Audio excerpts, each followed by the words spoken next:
Hello दोस्तों, क्या आपको पता है एक्सेल के अंदर एक ऐसा टैब होता है जिसका यूज बहुत कम लोग करते हैं, लेकिन अगर आप इसे सही से इस्तेमाल करते हैं यानी कि सही से समझ गए तो आपकी रिपोर्ट होगी perfect, spelling mistake free, easy to understand और प्रोफेशनल। तो इस टैब का नाम है रिव्यू टैब। तो जैसे मैं यहाँ पर रिव्यू टैब में जाऊँगा तो मुझे यहाँ पर बहुत सारे सेक्शन मिल जाएंगे, जैसे प्रूफिंग का, एक्सेसिबिलिटी का, लैंग्वेज का, चेंजेस का, कमेंट, नोट्स, प्रोटेक्ट और इंक का। तो इसको हम दो पार्ट में सीखेंगे। पहले पार्ट में हम प्रूफिंग, एक्सेसिबिलिटी, लैंग्वेज और चेंजेस को सीखेंगे और दूसरे पार्ट में बाकी बचे हुए सेक्शन को सीखेंगे। तो चलिए बिना किसी देरी के शुरू करते हैं। तो दोस्तों, स्वागत है आपका स्किल फॉर्मूला की एक्सेल मास्टर क्लास के पार्ट 18 में। आज के वीडियो में सबसे पहला सेक्शन है हमारा प्रूफिंग का। तो प्रूफिंग में हमें 3 ऑप्शन मिल जाएंगे, स्पेलिंग का, थीसिस का और वर्कबुक स्टैटिस्टिक का। तो इसका इस्तेमाल कैसे होता है? तो सबसे पहला ऑप्शन है आपका स्पेलिंग का। तो इसका इस्तेमाल ये होता है कि जब आप कोई भी डॉक्यूमेंट बनाते हो तो आपका अंदर कोई स्पेलिंग मिस्टेक रह गया है कि नहीं रह गया है, उसको कंफर्म करना पड़ता है।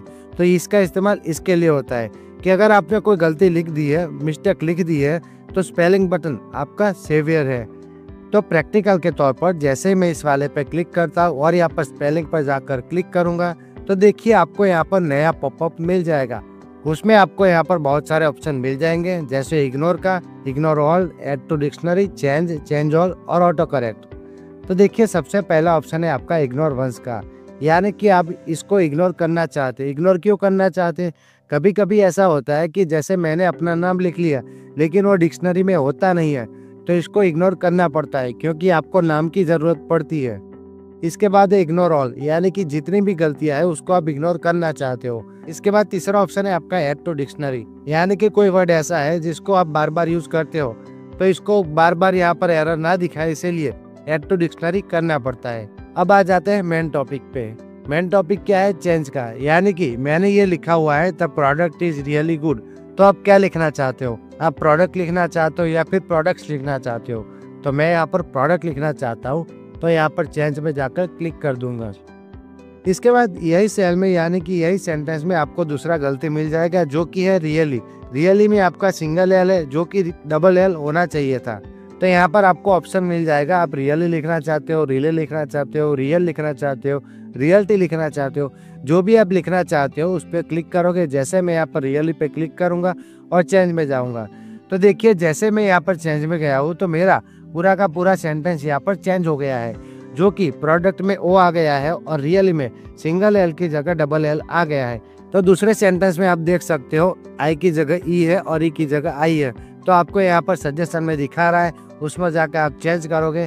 तो ऐसे करके आप अपनी पूरी ही सीट में जितने भी गलतियां होगी, जितने भी स्पेलिंग करेक्ट करना होगा, वो आप ऐसे कर सकते हो।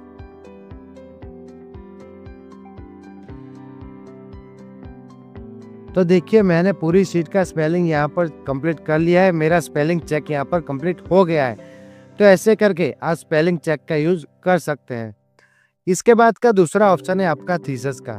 थीसिस का यूज ये होता है कि जब किसी भी सीट में आप कोई भी वर्ड होता है, जैसे आपका सक्सेसफुल हो गया, इम्पोर्टेंट हो गया, वो बार बार यूज कर रहे हैं, लेकिन आप उसको दूसरी तरीके से भी दिखा सकते हो।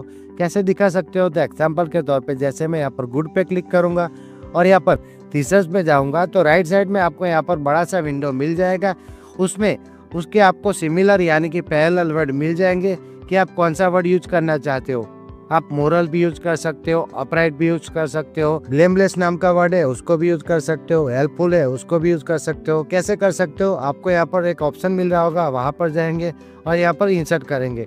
जैसे इंसर्ट करेंगे तो देखिए आपका जो गुड था वो हेल्पफुल बन चुका है। अब आप हैप्पी पे क्लिक करेंगे और यहाँ पर थीसिस पे क्लिक करेंगे तो देखिए आपको यहाँ पर हैप्पी के भी यहाँ पर पैरेलल वर्ड यानी कि उसके ऑब्जेक्टिव मिल जाएंगे। यानी कि आपको यहाँ पर हैप्पी है, ग्लैड है, प्लीज्ड है, थ्रिल्ड है, जो भी ऑप्शन आपको चाहिए वह यहाँ पर ले सकते हैं। तो मैं यहाँ पर प्लीज्ड में जाके इंसर्ट करूंगा तो देखिए मेरा यहाँ पर प्लीज्ड आ चुका है। तो ऐसे करके आप थीसिस का यूज कर सकते हैं। इसके बाद तीसरा ऑप्शन है आपका वर्कबुक स्टैटिस्टिक का। तो ये बस आपको यही दिखाता है कि आपके वर्कबुक में कितने सीट टोटल है, कितने सेल फिल है, कितने फॉर्मूला लगे हैं, सब कुछ मिलेगा एक ही जगह वर्कबुक स्टैटिस्टिक में। तो जैसे मैं यहाँ पर क्लिक करूंगा तो आपको यहाँ पर नया पॉपअप मिल जाएगा तो जिसमें आपका करंट शीट है और पूरा वर्कबुक है। तो करंट शीट में आपको एंड ऑफ शीट मिल गया है, यानी कि C6 मेरा लास्ट है। इसके बाद सेल में कितना डेटा लिखा हुआ है, यानी कि 18 सेल में मेरा डेटा लिखा हुआ है, टेबल कितना है, फॉर्मूला कितना है, वो सब यहाँ पर दिखाया गया है। और पूरी की पूरी वर्कबुक यानी कि जितने भी शीट मेरी है उसका पूरा का पूरा डेटा मेरा यहाँ पर लिया गया है। ऐसे करके आप वर्कबुक स्टैटिस्टिक का यूज कर सकते हैं। इसके बाद का चौथा ऑप्शन है आपका एक्सेसिबिलिटी चेकर का। तो आपके डेटा में कभी कभी ऐसा होता है कि आपने कोई डेटा बनाया है, लेकिन उसमें से मुझे टेक्स्ट कभी हाईलाइट हुआ नहीं दिखता है, या फिर उसका हेडर नहीं होता है। कोई इमेज ली हुई है, उसका अल्ट टेक्स्ट नहीं लिया गया है, या फिर आपने कोई शीट बनाई है लेकिन उसका नाम देना आप भूल गए हो, तो आप उसको रिव्यू करना चाहते हो। तो रिव्यू टैब इसीलिए दिया गया है कि जैसे ही आप रिव्यू में जाओगे और यहाँ पर चेक एक्सेसिबिलिटी में जाओगे, तो यहाँ पर जैसे ही क्लिक करोगे तो राइट साइड में आपको नया पॉपअप मिल जाएगा, नया विंडो मिल जाएगा। तो उसमें आपको यहाँ पर आपकी गलतियाँ दिखाई गई है कि क्या क्या गलती आप यहाँ पर चेंज कर सकते हो और अच्छे से दिखा सकते हो। तो सबसे पहले आपका यहाँ पर hard to read text conscious है। तो आप जैसे ही यहाँ पर क्लिक करोगे तो आपका ये वाला सेल हाईलाइट हो जाएगा। क्यों हाईलाइट हुआ कि इसके अंदर आपको क्या लिखा है वो मेरा यहाँ पर दिख नहीं रहा। तो जैसे मैं यहाँ पर बैकग्राउंड का कलर चेंज कर देता हूँ, तो देखिए जैसे मैंने यहाँ पर बैकग्राउंड का कलर यहाँ पर चेंज कर दिया है, तो मेरा यहाँ पर हार्ड टू रीड टेक्स्ट वाला जो था वो यहाँ पर चला गया है। क्यों? क्योंकि मैंने जो टेक्स्ट लिखा था वो अभी मेरा दिख रहा है। इसके बाद दूसरा ऑप्शन है आपका मिसिंग अल्ट टेक्स्ट, यानी कि आपने जो यहाँ पर इमेज ली है उसका यहाँ पर नाम नंबर कुछ भी नहीं है। तो आप कैसे कर सकते हो? तो जैसे ही मैं इस इमेज पे क्लिक करूंगा और राइट वाले बटन को क्लिक करूंगा तो आपको यहाँ पर ऑप्शन मिल जाएगा व्यू अल्ट टेक्स्ट। यहाँ पर जैसे मैं क्लिक करूंगा तो यहाँ पर कोई भी टेक्स्ट आप यहाँ पर लिख दूंगा। जैसे मैं यहाँ पर लिख लूंगा यूजिंग फोन, तो मैंने यहाँ पर लिख लिया यूजिंग फोन, ठीक है। और यहाँ पर मैं इसको बैक कर लेता हूँ। तो देखिए मेरा यहाँ पर मिसिंग अल्ट टेक्स्ट वाला था वो गायब हो गया है। अब तीसरा मेरा गलती क्या है? तीसरा गलती मेरा ये है कि मैंने अपना सीट का नाम डिफॉल्ट लिया है। तो नीचे आप यहाँ पर देख सकते हैं बाकी सब सीट का नाम यहाँ पर है, लेकिन यहाँ पर इस वाली सीट का नाम मैंने चेंज नहीं किया है, तो मेरा यहाँ पर डिफॉल्ट सीट का नाम दिख रहा है। तो ऐसे करके आप अपनी गलतियाँ चेक कर सकते हैं और उसको चेंज कर सकते हैं। इसके बाद का चौथा ऑप्शन है आपका ट्रांसलेट का। तो ट्रांसलेट में क्या होता है कि मान लो एक सिनारियो है कि आप कोई अलग रीजन में काम कर रहे हैं या फिर कोई ग्लोबल क्लाइंट के साथ काम कर रहे हैं, तो उनकी लैंग्वेज आपको समझ में नहीं आती है। तो आप कैसे कर सकते हैं? तो आप गूगल में जाओगे, ट्रांसलेट करोगे और फिर उसको समझोगे, फिर उसका आंसर दोगे, तो ये आपके लिए लंबा प्रोसेस हो जाएगा। तो एक्सेल में आपके लिए यहाँ पर बहुत ही बढ़िया ऑप्शन दिया गया है ट्रांसलेट का।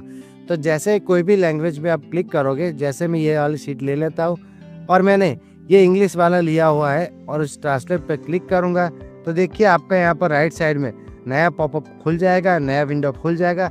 थोड़ा सा लोड ये लेगा, उसके बाद जो भी आपका रीजन होगा या फिर जो भी ग्लोबल क्लाइंट के साथ आप काम कर रहे हैं वो लैंग्वेज आप यहाँ पर ले सकते हैं। आपको यहाँ पर बहुत सारे ऑप्शन मिल जाएंगे। जैसे मैं यहाँ पर जापानीज में क्लिक करता हूँ तो देखिए मेरा जापानीज यहाँ पर आ चुका है। फिर यहाँ पर इसको मैं कॉपी पेस्ट करके यहाँ पर लिख सकता हूँ। इसके बाद बहुत सारी लैंग्वेज आपको यहाँ पर और भी मिल जाएगी। जैसे मैं यहाँ पर गुजराती पे क्लिक करता हूँ तो देखिए गुजराती भी आपको यहाँ पर मिल जाएंगी। फिर यहाँ पर Ctrl+C और Ctrl+V करूँगा तो मेरा यहाँ पर ऑप्शन आ जाएगा। तो ऐसे करके ट्रांसलेट का यूज आप कर सकते हैं। इसके बाद लास्ट बट नॉट लिस्ट आपका ऑप्शन है शो चेंजेस का। शो चेंजेस आपका बहुत बड़ा ऑप्शन नहीं है, लेकिन आपको यहाँ पर स्टेप बाय स्टेप में सिखा रहा हूँ, इसीलिए आपको ये वाला ऑप्शन भी मुझे सिखाना है। तो शो चेंजेस आपको यहाँ पर जैसे ही क्लिक करोगे तो आपका राइट साइड में नया ऑप्शन खुल जाएगा, नया वर्कबुक खुल जाएगा।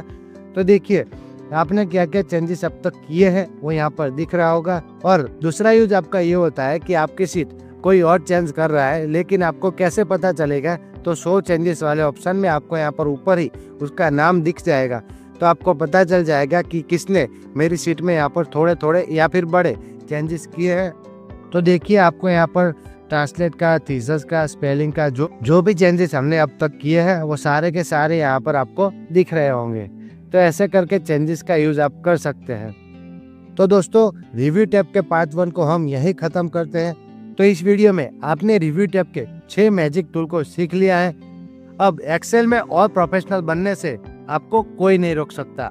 अगर आपको वीडियो हेल्पफुल लगा हो तो लाइक करो, शेयर करो और स्किल फॉर्मूला को सब्सक्राइब करना मत भूलना।